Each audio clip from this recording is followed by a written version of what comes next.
মই নাছিলে গ'ল আৰু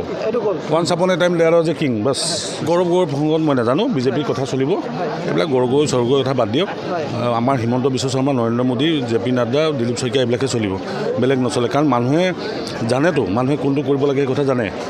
মই পঞ্চায়তৰ মানুহ কাৰণে অকণমান চাবলৈহে আহিছোঁ যোৰহাটৰ কথা গৌৰৱ গগৈৰ দিন গ'ল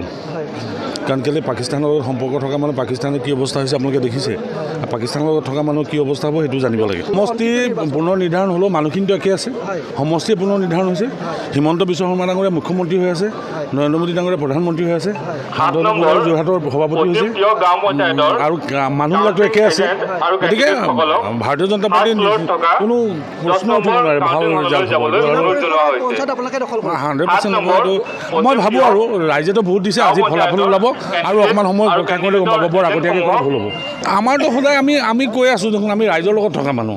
আমাৰ দলটো ৰাইজৰ লগত আছে গতিকে ৰাইজৰ লগত থকা মানুহৰ ফাইনেল ছেমিফাইনেলৰ কি মতলব আছে আৰু 26ত মুখ্যমন্ত্ৰী আমাৰ চৰকাৰ হ'ব এইটোতো চবেই জানে গতিকে আপোনালোকেও জানে ৰাইজৰ লগত সুধিলে গম পাব ক'ৰবাত দুই এটা হয়তো লাক আমাৰ বেয়া থাকিলে পৰাজয় হ'ব পাৰে সেইটো বেলেগ কথা আদাৰৱাইজ ৰাইজৰ ইচ্ছা কিন্তু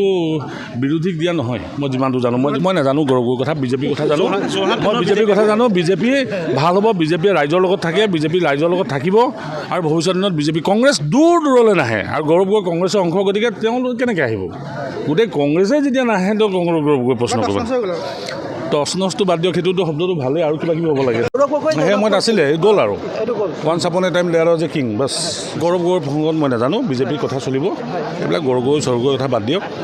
আমাৰ হিমন্ত বিশ্ব শৰ্মা নৰেন্দ্ৰ মোদী জে পি নাড্ডা দিলীপ শইকীয়া এইবিলাকে চলিব বেলেগ নচলে কাৰণ মানুহে